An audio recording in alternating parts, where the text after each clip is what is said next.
Man, so I think I want to turn this into something that I would call I've got questions.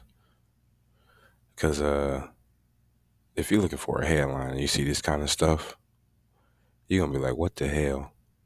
Like, it's just more to be known, it's more to be understood. Like, we can't just, like, I shouldn't care. I wouldn't normally care, but I do. And I want to see if the article is going to answer the questions I have based off the headline. So I found something courtesy of Business Insider. It's titled "Some Gen Z job seekers are bringing mom and dad to interviews, and it's turning off employees." New survey finds. So I think I got. Let's find three questions that this article should answer. One, like, why are people surveying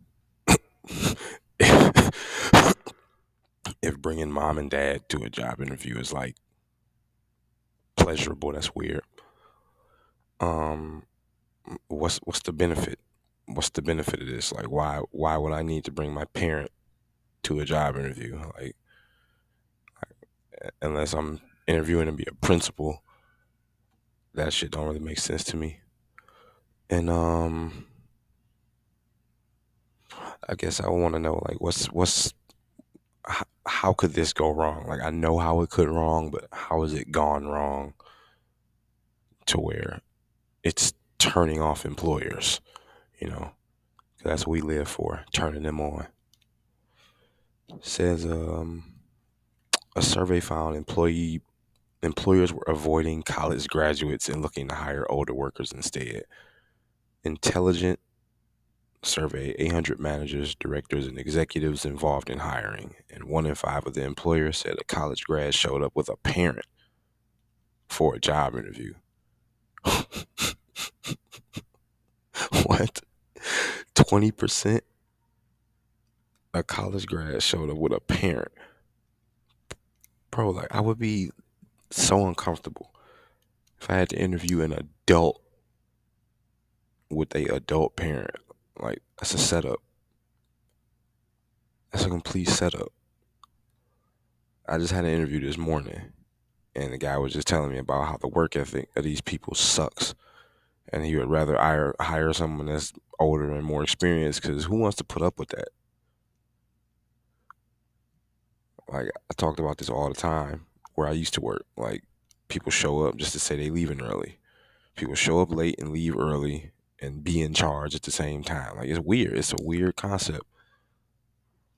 Like, people want to put in the work to be lazy. Like, I don't. It's paradoxical. I don't quite understand. Employers are going to great lengths to avoid hiring fresh college graduates and are instead trying to win over older professionals with more benefits and higher salaries. Intelligent, an online magazine focused on student life, commissioned a Pollfish survey of 800 managers, directors, and executives involved in hiring in the U.S. in December. It found that 39% of the employers said they avoided hiring college graduates for positions they were eligible for in favor of older candidates.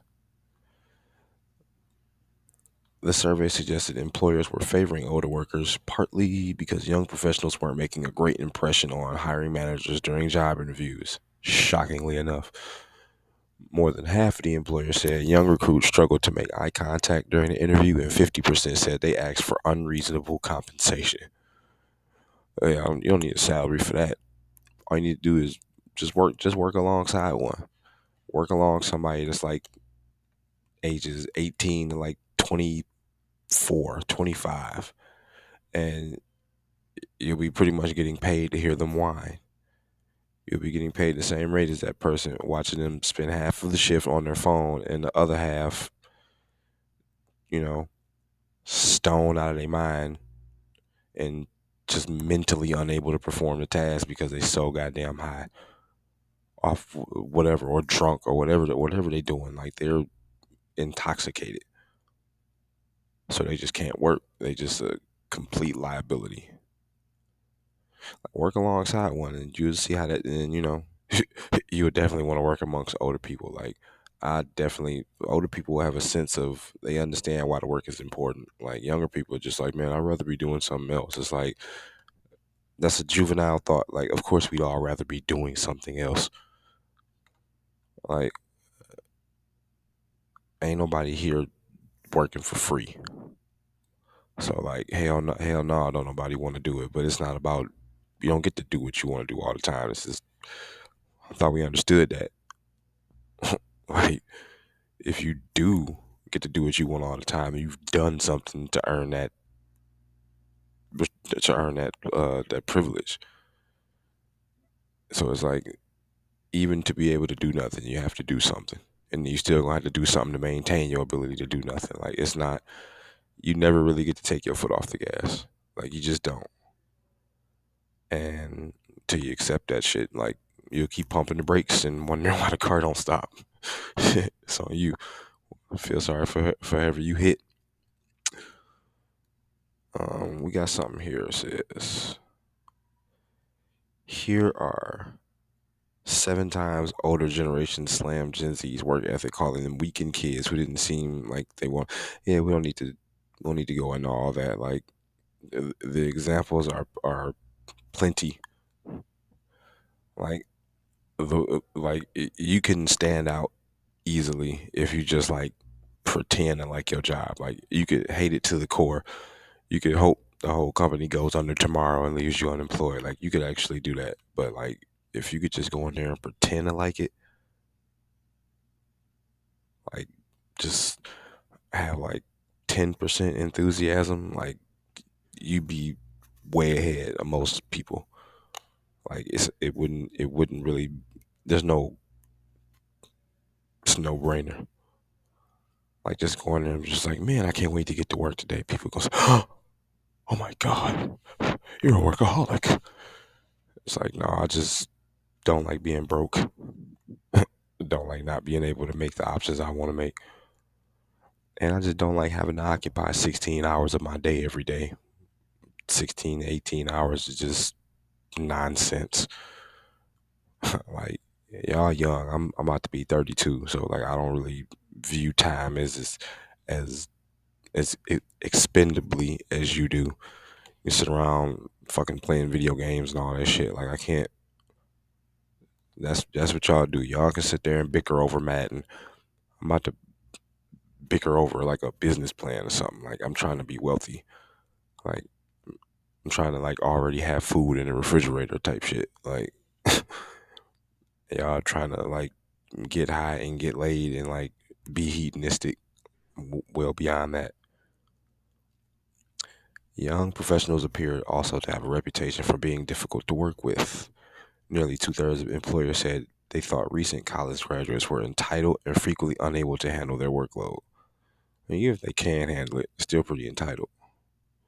At least 58% said they would get offended too easily and were unprepared for the workforce. The survey suggested that this included an inability to take feedback, and poor communication skills. Just went through that a week ago. As Gen Z has entered the workforce in increasing numbers in recent years, employers have expressed concerns about the younger generation's ability to adapt to corporate life.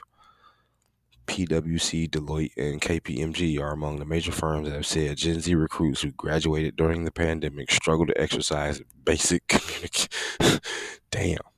communication skills and office etiquette. As a result, they've been offering extra classes on soft skills, such as how to send emails, what to wear to the office, and how to work on a team. Jesus Christ. Is that where we are now? Where you got to teach people how to fucking send emails? So you mean to tell me you could DM Leonardo DiCaprio, but you can't send an email? So like I don't know. What questions did I have? Like why is there a need? Like why is this turning like how bad has this gotten? It didn't really elaborate on that. Like it didn't really talk about college graduates showing up with a parent for a job interview. Like that's what I wanted to know about. Like what's up with that? How did that go? That seems like a awful idea. Like if there ever was a coerced interview, it would be that one. Like why are they doing surveys about this? Because of complaints about Gen Z. So I guess we got that question answered. Like people are saying they're incorrigible when it comes to working, and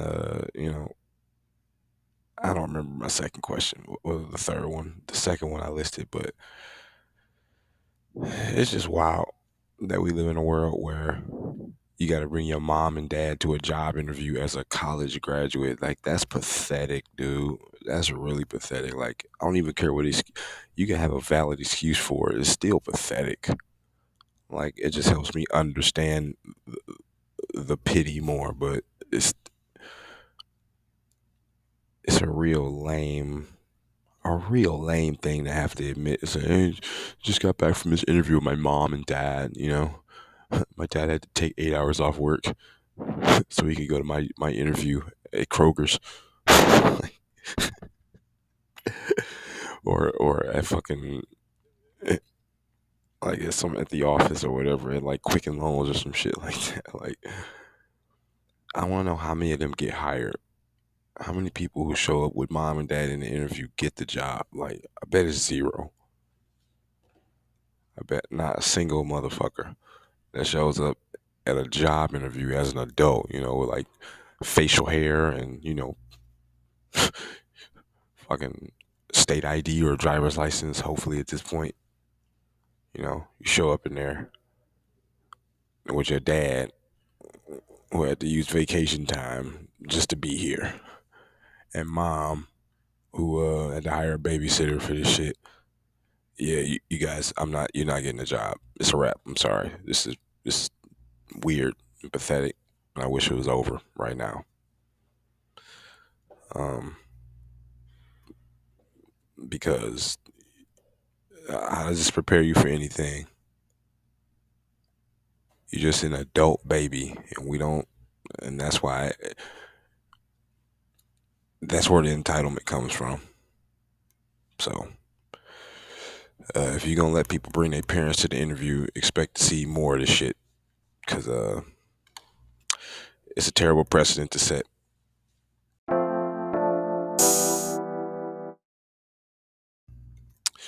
All right, what I got here? Another one, courtesy of Business Insider. Let's see what I'm gonna have to do here. Um, Magic the Gathering artist quits after publisher admits to using AI art in recent images. Now, at first, at face value, you probably think I'm a shit on Magic the Gathering. I wouldn't play it in person, but I've played it on my computer. It's actually kind of fun. I figured out about Magic the Gathering maybe like 2, 3 years ago, and I had it on my laptop till all about maybe 8 months ago. Because it's hard for me to play games nowadays, but it was fun. So, not gonna shit on Magic the Gathering. What I am gonna shit on is AI because it's getting a little out of hand. Not it's forget getting a little out of hand. Shit's out of hand. Like I've seen whole YouTube shorts where the thing is just people have completely taken Joe Rogan's voice and wiped their ass with it. Like you can't like had you just listened to it once and not pay close attention, like you can see like the people in the AI have like mangled fingers or like they got blurred faces. Like it's stuff that when it's not in the central focus of your vision is meant to be just mistaken. It's meant to look like something else. It's meant for you to just gloss over it quickly and just keep on going like you didn't like ain't nothing happened. That's the idea behind it. So I can understand why somebody who would, I remember on each Magic the Gathering card, like they credited the artist of the photo. So like if you're gonna have AI do it, like you're basically telling somebody we're about to eliminate your job. We're about to cut you. So it's like why wouldn't the response to be just to get out in front of that? Why am I gonna wait for you to ask me? Like I'm gonna just dip. Shit. That's that's particularly wild. So it says an artist who worked on Magic the Gathering says he has quit over the company's use of AI. Publisher Wizards of the Coast said part of a promo image from a third-party vendor used the tech. The company had previously barred artists and designers from using generative AI. Oh wow. Okay, so we didn't know that. I didn't know that. Um, that's yeah, I can understand for obvious purposes. Like, there's a girl on my friends list on Facebook. She generated about like 30, 40 pictures, and I'm just like, it was her, but I knew it wasn't her. Like everything I saw indicated that it was her, but it's just like there's no way. Like there's just no way. Like, and I'm in no way trying to throw shade either. Like, she's a good looking girl. The AI pictures look good, but it's like with this degree of quality, like with this, like it's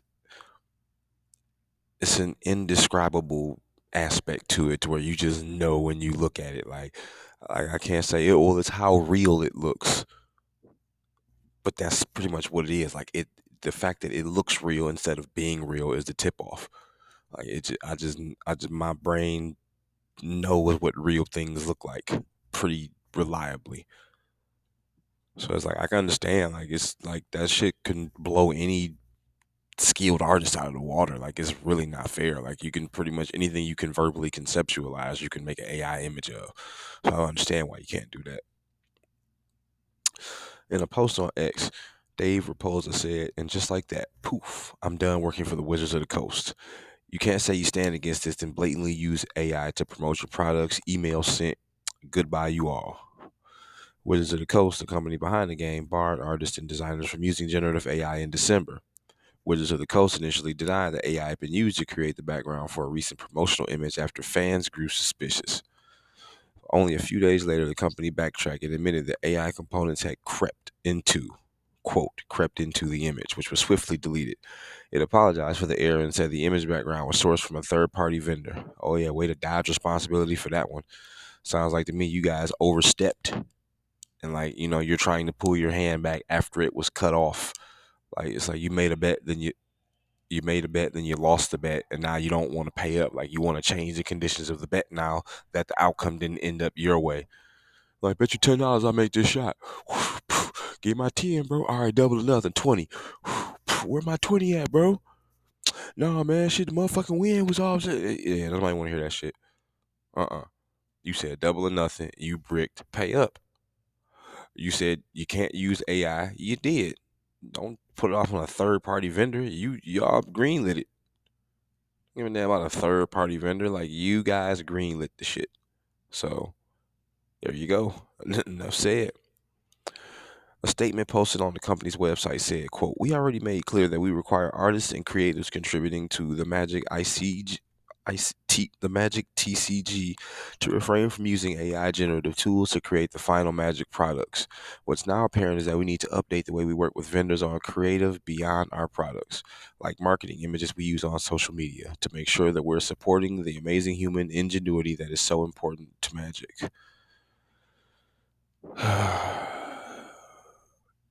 Yeah. So This is just basically a lot of word soup to say, yeah, we know we told them not to do it and we did it. We fucked up. So we got to change the rules next time. So when you guys notice this, there's no way to hold us accountable because we never said that we weren't going to do it.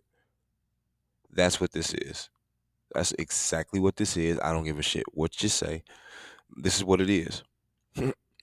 Like all that whole paragraph just say like, yeah, we already, yeah, we know that we said our artists and creators can't use AI generative tools, but what we now see is that if we do it, you guys are gonna say something to us about it. So we need to change the way we work with the vendors by, making some exceptions for this AI generated shit we want to use so we can, make it such a part of the brand to where it's not disingenuous for us to do it. We want to covertly infuse this into our scheme or whatever, our plan, our mission, so it's not a lack of integrity associated with it. That's what I heard, you know. We can't promise to be perfect in such a vast evolving space, especially with generative AI becoming standard in tools such as Photoshop. But our aim is to always come down on the side of human made art and artists. Yep, see, that's what I'm saying. Like, we can't promise to be perfect. It's like, who asked you to be perfect? Like, when somebody says, I'm not perfect, you know, it's the setup of a justification. It's like, I'm not perfect, but sometimes I gotta murder people. Like, okay, well, first of all, I understand you're not perfect. Never met someone who was. I've met plenty imperfect people, but I've never met a perfect person. I probably wouldn't recognize them if I seen them because they're not human. You know, so to just say we can't promise to be perfect in such a vast evolving space, especially with generative AI, that's in so many words saying like, yeah, we hear you guys, but like the way it's going, that's what's gonna happen. So the artist quit. Like, he quit before he could lose his job. Like, he quit before he could get laid off. He's ahead of the curve. And if this is the way they're gonna go, shit, it wouldn't surprise me if more people follow suit. Like, shit, they're coming for your job. But they're saying that this is a fast evolving space which is gonna need to accommodate for rapidly growing changes. So if you got any common sense, you sift through that, pull out the important information, and you're left with, we're about to can your ass swiftly. This is the problem with this AI shit. Like, the fact that AI can almost convincingly make counterfeit segments of the Joe Rogan podcast. Like, they get a segment where he's talking and like his mouth, the microphone is in front of his mouth, so it's like you can't really read his lips and make out what he's saying. And it's like, if you've seen the segments where they're actually real, they favor them a lot, but there's ways you can tell. Like, if you look at like the transition from scene to scene, like if you look closely at the artwork, like pause the screen and look closely at the artwork. Like, don't focus on like what you would normally focus on just looking at it. Like, look around the edges and the corners of the screen. Like, look at background shit. And this is blatantly obvious. Listen closely to the voice. Like, listen to how certain words get pronounced. Like, it's always a tail. Like, it's always a slight mispronunciation, or it sounds like it's an edit of someone else's voice, because people can sound like Joe Rogan, but they cannot talk like him. Like, Joe Rogan has his own affectation per se. Like, this the is his phonetics and how he pronounces words and the way he talks based on where he came up and all that shit. Joe Rogan has his own like blend of white guy voice that AI just will never be able to satisfy, even with the thousands of hours of content that Joe Rogan has between that, his podcast, his stand up, UFC, all that. Like, even with that, you will never really be able to replicate a good Joe Rogan. But the fact that it's convincing enough to where you have to like listen to it multiple times to get certainty on it is the problem. Like, everything is about to become indistinguishable from a fucking counterfeit.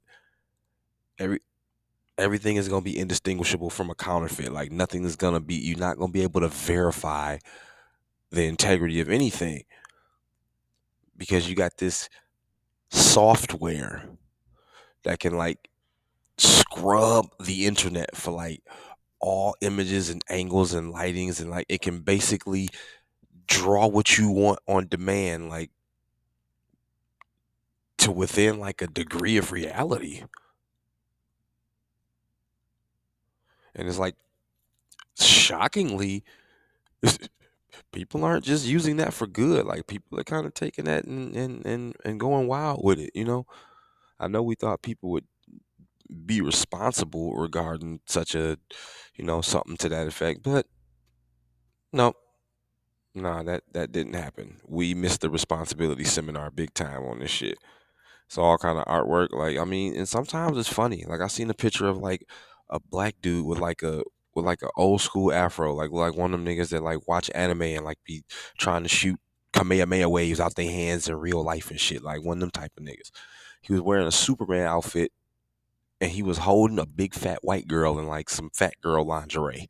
And it said tax season around the corner. Like he's flying through the air holding this giant girl.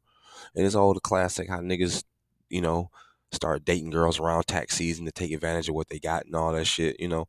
Something I've never done, by the way. Like just to throw that in there, I've never been that guy. I don't want to be that guy. If that's Superman, then I'm motherfucking Lex Luthor. Okay, that that brand of man is dishonorable, you know.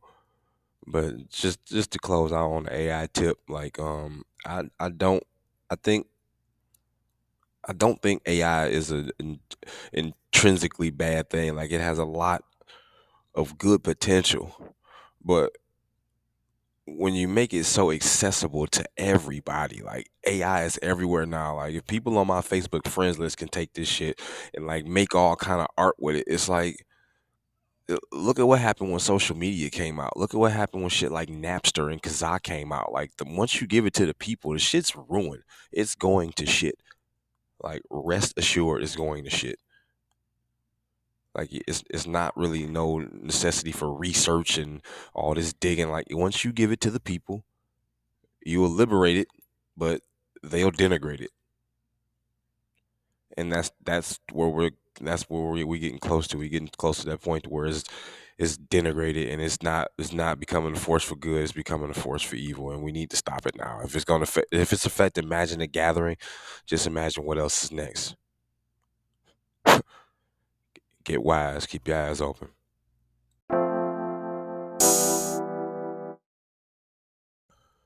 All right, let's see what we got here.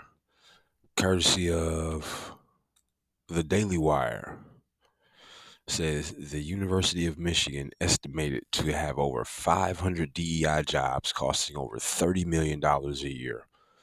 The school sprawling DEI bureaucracy awards huge salaries to its top staff members.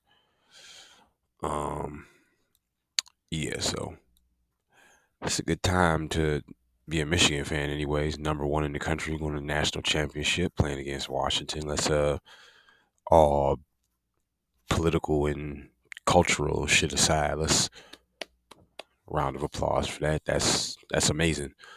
Um, Shout out to John Harbaugh. You know, getting the job done. I watched him beat Bama. That was a fun game. I actually was gonna talk about how Gen Z wasn't interested in sports, but I'll probably save that for a heads up because, like I said, I want to get a piece from the Daily Wire in on every episode, and you know, when it comes to this DEI shit, I saw a lot of this.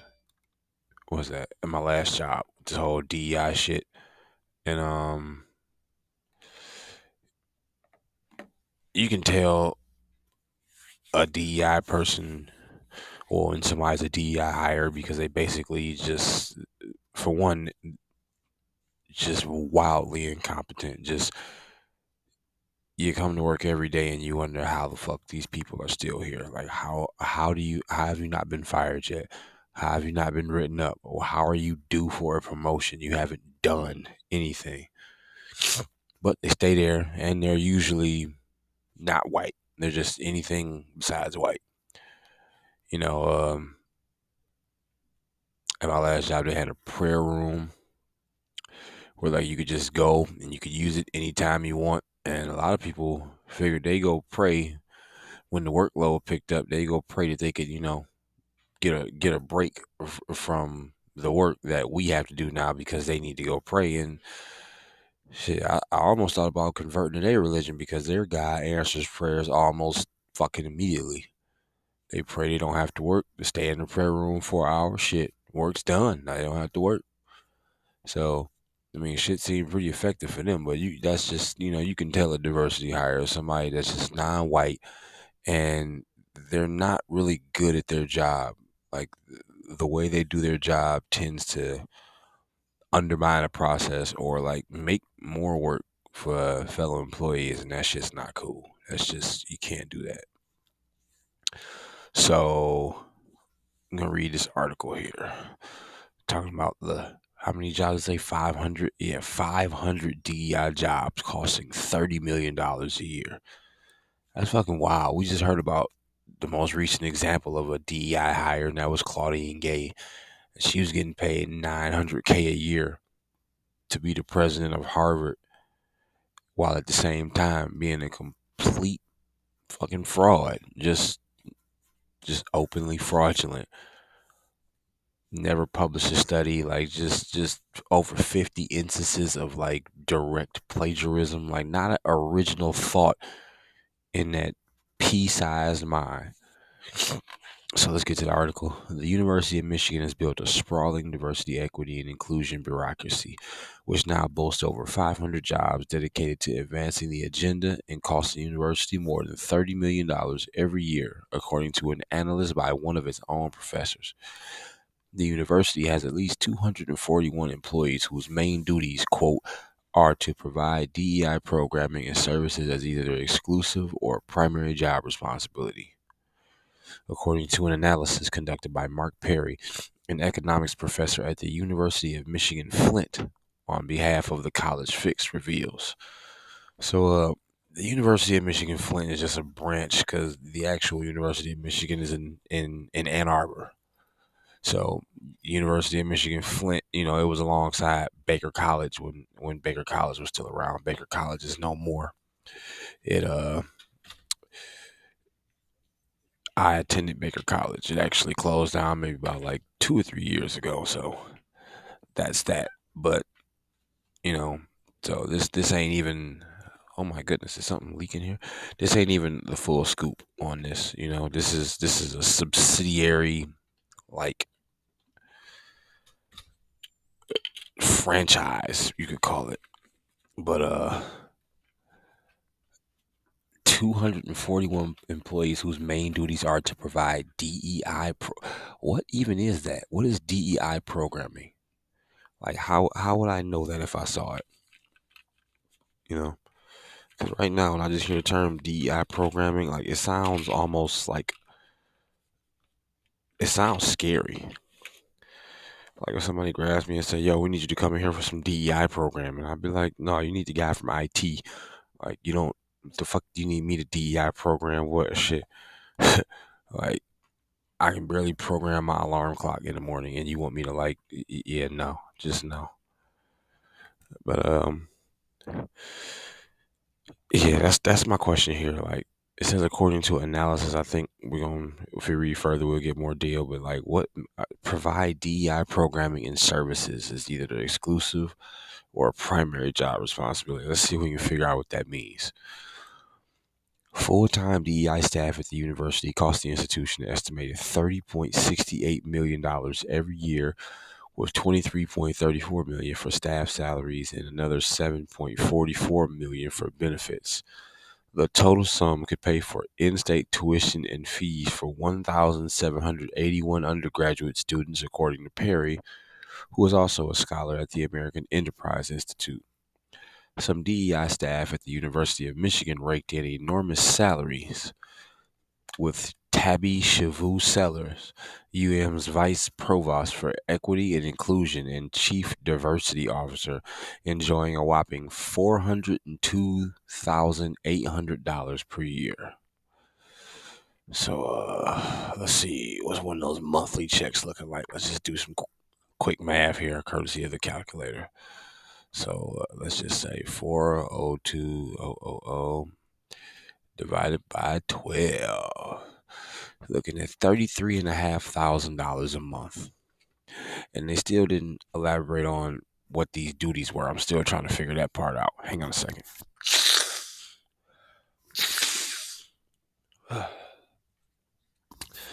See if I can clear these sinuses up. Okay, so $402,800 a year. That's fucking ridiculous. Double what the average full-time professor on campus makes in a year.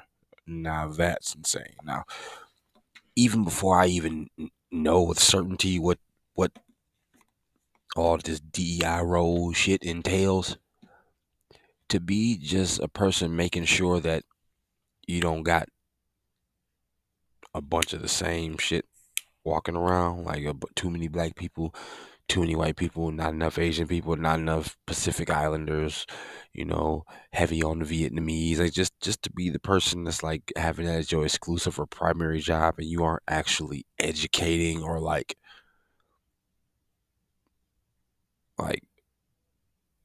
furthering you're not carrying out an educational and academic procedure. Like you're just diversity, equity, inclusion. Like what? That job could be wiped out completely, and the only thing it would do is just give UM more money to spend elsewhere. Let's keep reading because I really want to hear what the job tasks are. See if they cover that. But Sellers isn't the only one pulling a lucrative salary while engaging in DEI work. 13 DEI staff members earn over $200,000 each year. So that's roughly a little under half of what the 33. So they're making like 16 bands a month. 13 DEI staff members earn over $200K every year, while another 66 make more than $100K per year. The average salary for DEI staff members is $96,000, not including benefits. In addition to the full-time DEI staff members, there are also another 76 faculty and staff members who serve as DEI unit leads, who push the diversity agenda across the university's various schools in service of the institution's 5-year DEI plan. When accounting for those who push the DEI agenda in both full-time and part-time capacities, as well as unified positions, and those who further DEI at the institution on an unpaid basis, it brings the total number of employees who advance DEI either on a paid or unpaid basis to well more than 500 and possibly as high as 600. Wow. So potentially 600 diversity hires walking around costing $30 million a year. Where's that calculator at? Let's do some more quick math. 30 million divided by 600. That's basically $50,000 a DEI head. Let me skim ahead and see if we ever get to these job duties, because that's what I really want to. Okay, yeah. So, yeah, I really want to get to the job duties. The University of Michigan disputes the findings, calling the analysis misleading and claiming diversity, equity, and inclusion are core values at the University of Michigan. As such, there's not a specific budget set aside for diversity, outreach, and recruitment. Huh?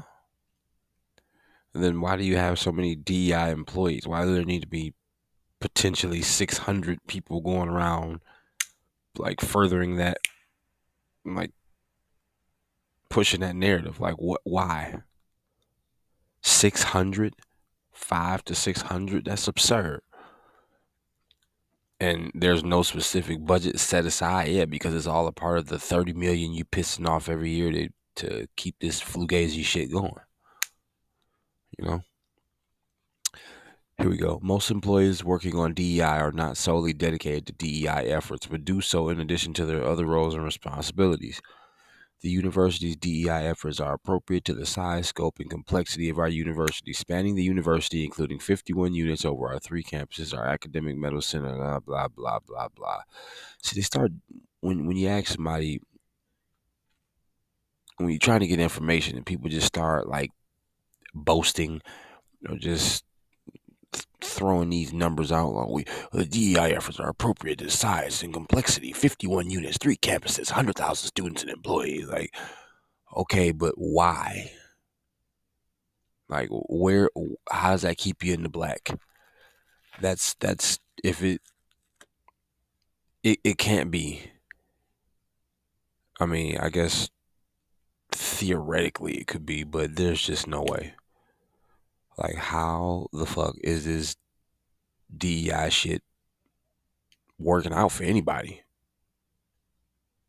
Like, what are they being paid to do? Like, so you got 51 units, blah, blah, blah. Okay, what's it doing? The institution's 5-year academic plan mandates that DEI practices be implemented across the university, even with non-academic units like its botanical gardens, IT department, art museum, and athletics, among others, each being required to adopt a DEI plan.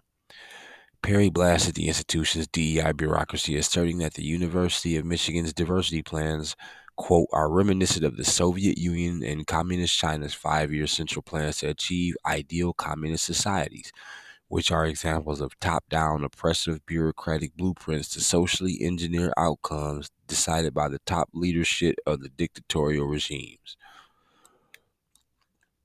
Yeah, essentially, in a nutshell, that's what all DEI boils down to. Like,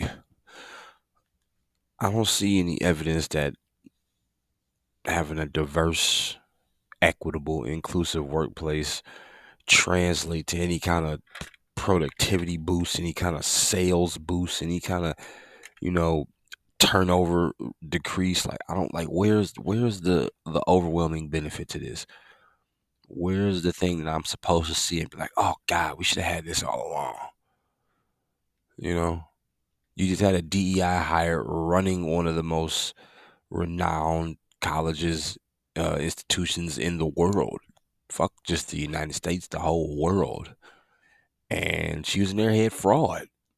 She was just not supposed to be there. And if somebody would have done a pint of diligence, like just a little bit of homework, like at least just glance at the worksheet before you threw it in the garbage, you would at least got some kind of, you would have been able to get out in front of this shit.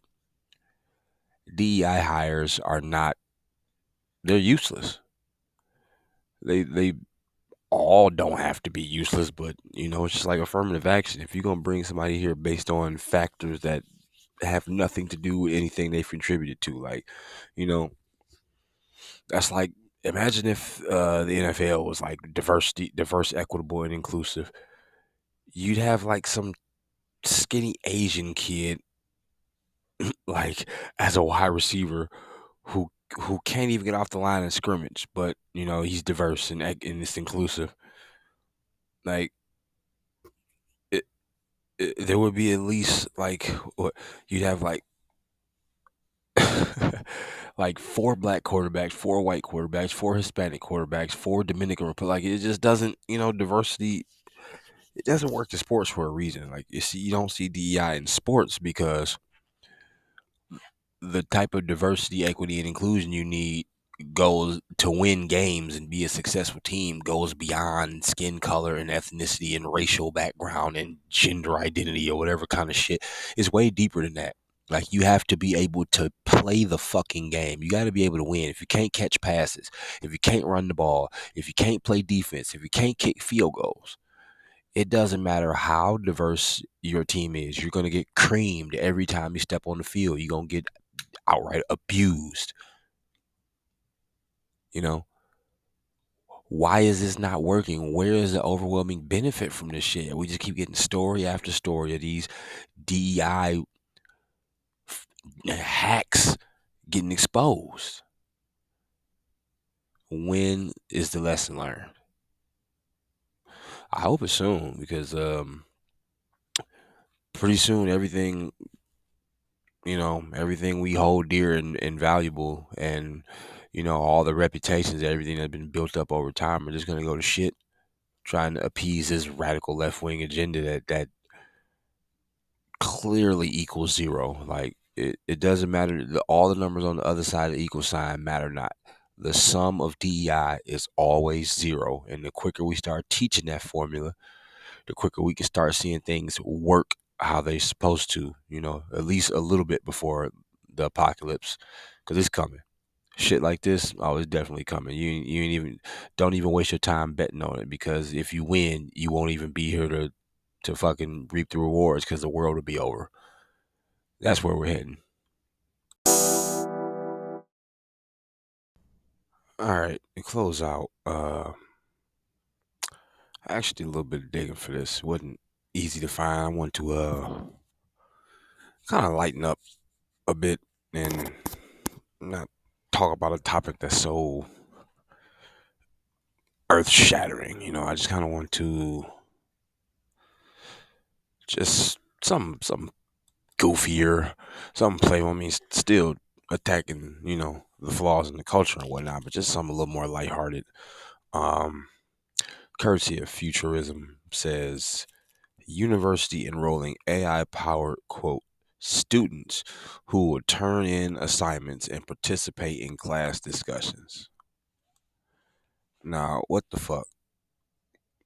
Like, now this is one that could have went in the I've got questions segment, but I'm almost certain to have more questions than there are answers, because I don't even think the people who would orchestrate such a, let's just be frank, such a dumbass decision, like, I don't think they know what they're doing. Like, they must just be bored. Like, this is the type of shit people do when they're bored. Like, when you're just sitting at home and you got nothing to do, and you fucking throw a paper ball and it bounces off the cup and into a trash can. So then you try to replicate that. And next thing you know, you've been sitting there for 2.5 hours trying to replicate this once in a lifetime throw and catch it on camera. It's like, when you got nothing to do, stupid shit skyrockets up the to-do list. Like, it's just the stupid shit becomes easier to do when you don't have something to do in place of it. And that sounds like that's what this is, based off the headline. AI powered students who will turn in assignments. Well, will they also bring in a doctor's note if they forget to turn in assignments? Are they gonna like be passing notes in the class and shit? Are they gonna like give you a QR code to scan and say, do you like me, yes or no, and you gotta check the box? Like, the fuck. Oh, this AI shit is getting out of hand, man. Like, it's only one AI I care about. That's notable. That's meaningful to me, and that's Allen Iverson. This artificial intelligence shit has I don't know what the hell's going on anymore. I don't think anyone does. So let's jump in it. I don't know what's going on with my sinuses, man. I just can't have a clear sinus day in this bitch. Like, I'm so ready to get the fuck back out of Detroit. Like, I'm so ready to go. Uh, Got to keep a job first. Model student. Students at Ferris State University in Michigan will soon be sharing the classroom with AI-powered freshman, quote, students who will enroll in classes alongside them. And no, they won't have humanoid robot bodies. They'll be interacting with students via computers, microphones, and speakers. So what the fuck? What's the point? You know what? I notice this about myself. Like, I get so hung up on the stupidity of something that I don't even get to the stupid explanation. Like, I know the explanation's stupid because the idea is stupid, but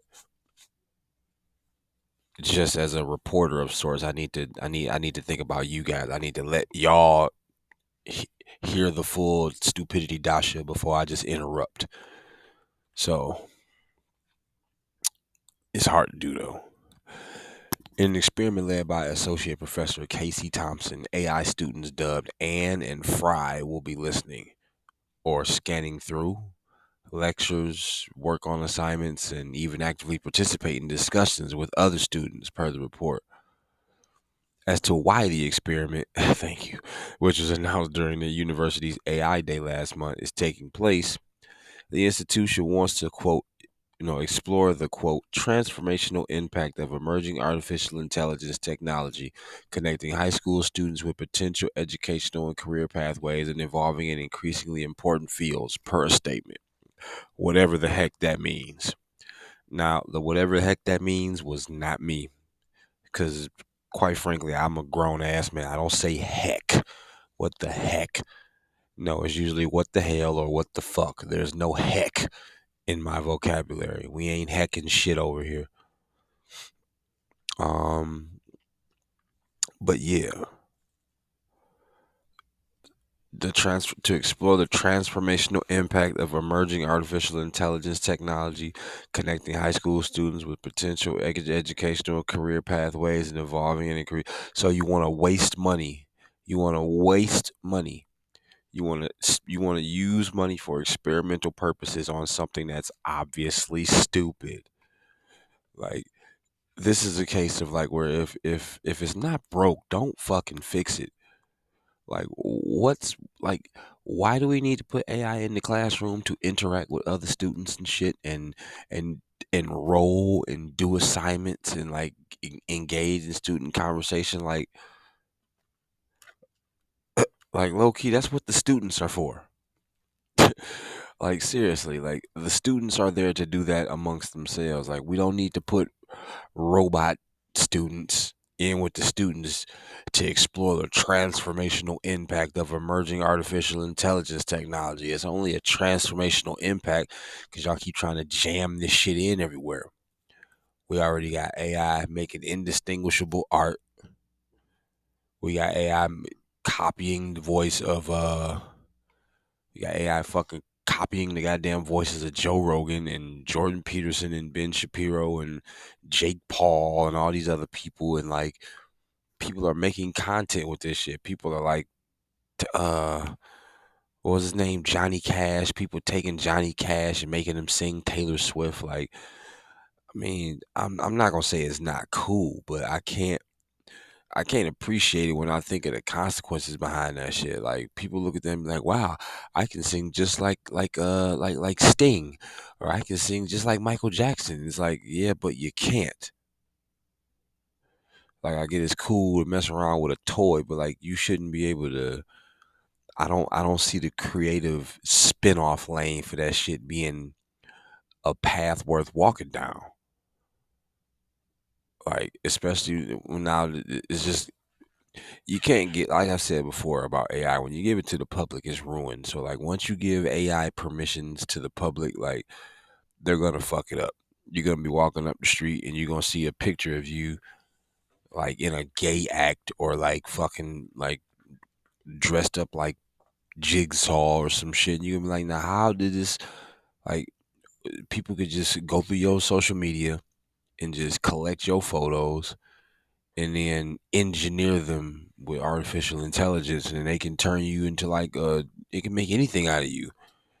They can like put a picture of you as a man with breasts on a bed and lingerie like blowing kisses, or like they could like show a picture of you like hitting a child. They could do anything.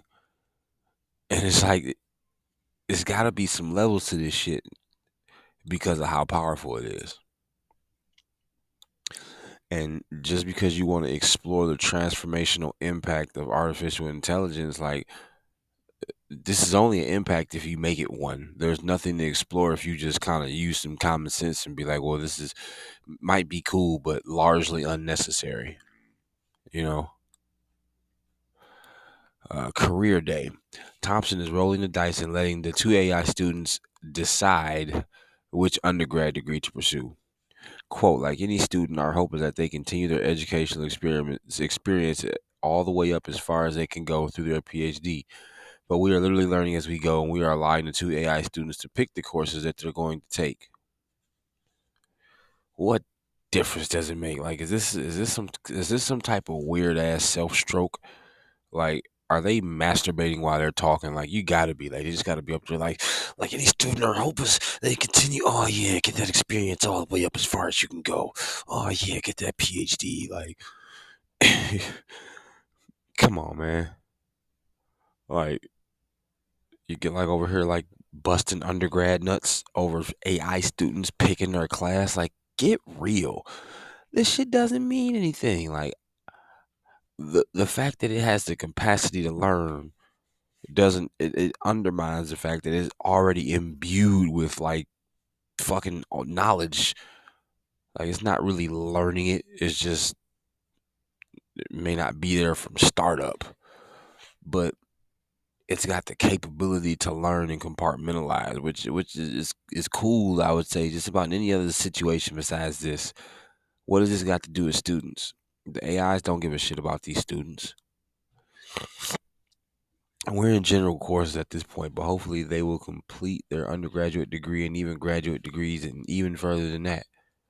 So like what if the two AI students are a success? Then you're gonna start filling up the class with like AI students that don't need to be taught, that's just there doing the teacher's job.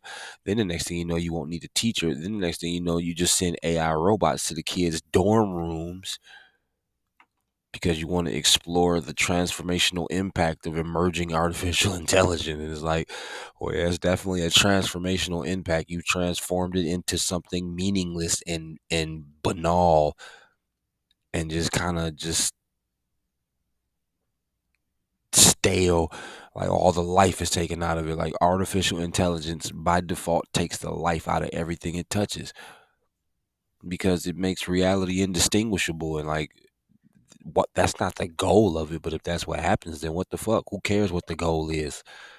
Like you're making reality indistinguishable, and like that's tantamount to mental illness. Like people who mentally ill, like they don't distinguish they skewed version of the world from the actual version of the world. They're on a different wavelength. Like on a walkie-talkie, you got to be on a certain channel to talk with a person. You on channel 2, they on channel 6.9, 36. You know, and they -4. That's what channel they on. And Fry 12. And Fry will listen in on lectures and discussions via microphones and computer systems. 71. That's what channel they on. The goal is to eventually have them chime in and give feedback during active conversations per Thompson. Quote, we actually came up with the idea to help us better understand how do we serve the future students at Ferris State University. Researchers will soon be poring over the data to figure out what the AI students will have learned and what the school has learned from them as well. But whether Ann and Fry's accolades get listed on their future CVs will be enough to get a job remains to be seen. Okay, yeah. Now with that last sentence, this is all hubris. Like you're full of shit. This is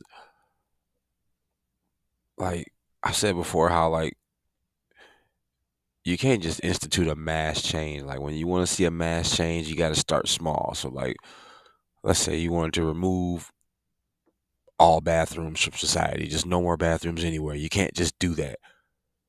Like if people only have bathrooms in their home and there's no public restrooms, like if you just propose that shit today, it will get shot down instantly. Cause fuck that, that's a terrible idea. But if you recommended putting porta potties outside of every public building, and then starting from porta potties to every public building to like locating them all in like parks in certain areas, and then after that you remove them, it's like you literally just kind of like bust a left and a right and then a right around that shit. You just kind of just go around it. Instead of taking a direct route, we take the 3-step route. And that's what this is. Like I don't see how AI can replace students. Like the students are, why would the students pay to replace themselves? Like what is the point of having an AI class, like either with a regular teacher or AI students or AI teacher, AI students? AI in the classroom is fucking asinine. Like it's not even an experiment. It's just retarded. Like, why can't we just leave AI like on the fucking the Google Dots and the Alexas and shit and Siri? Like, why can't AI remain that? Like, that's a useful, practical installation of AI. But putting the AI in the student to actually in the class to actually jump in the conversation, man, I don't value the input of a bum ass AI fucking robot. Fuck, I'm trying to talk. I gotta keep listening to fucking Ann and Fry. Fuck Ann and Fry up they robot assholes. I'm not interested in anything a goddamn robot has to say. Like I'm paying thousands of dollars to get an education at this school, and y'all want to take my hard spent money and build robots to like fucking like play house in the classroom with. Like, what the hell is wrong with you people? Grow the fuck up.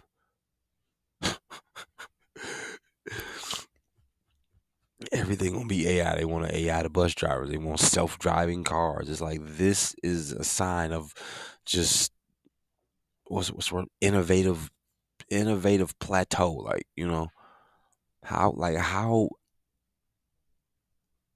how many times can you reinvent a book? Like, you got the book, and then you got the simpler form of the book, and you got an audio book, and you got Kindle. Like, what's the simplest form of that? Do I just like walk up to a book and smash my forehead against it, and then it's just like projected within the confines of my mind? Like, and then how do we simplify that? Like, we just need to take a year off of making shit and be happy with what we got. We don't need a fucking iPhone 16 built out of goddamn angel steel, titanium, carbon alloy. Like, we don't need all that shit.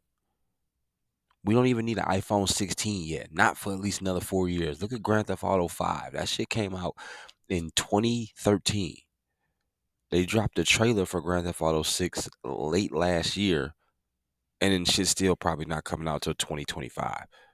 And they're still making content for Grand Theft Auto 5. Now Rockstar Games and that, they have mastered like how to just the timing, like the timing between games, like, is I'm not even into video games no more, but when that game drops, I'm buying it. I'm buying a console just for that game because it's going to fucking be epic for a video game. Because like they still developing Grand Theft Auto 5, and they making this like graphically, story wise, like gameplay wise, like this is pretty much like the final form. Like, this is like after Sale 8, Android 17 and 18. Like, you know, if it's gonna be a final form after that, somebody gonna have to build a new Sale. You know, but as we talked about earlier, in the episode with the Magic the Gathering shit, I'm not a big fan of this AI shit. I think it's cool. I think it's like cool from a spectator standpoint, but overall, uh, it's gonna be a very, very slippery slope downhill that we all saw coming. We saw it as a snowball, and now it's like a huge fucking avalanche, just, just death sphere of snow.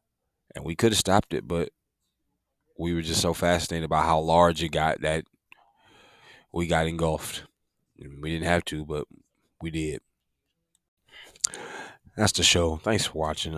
Stay tuned for the heads up episode. I'm gonna try to get one ahead, get some heads up in every day. I've been doing some research on how to. I'm always doing research on how to optimize the podcast, but we're gonna be having definitely heads up, definitely keeping the podcast going, and I'm about to get back on the Facebook page for this because I kind of drifted away from that because things have been going crazy, but I've been kind of seeing how to rework my time a little bit, and I think I can do it. So yeah, that's that. Once again, thanks for watching. Thanks for listening. I mean, I appreciate you. Till next time, I holla.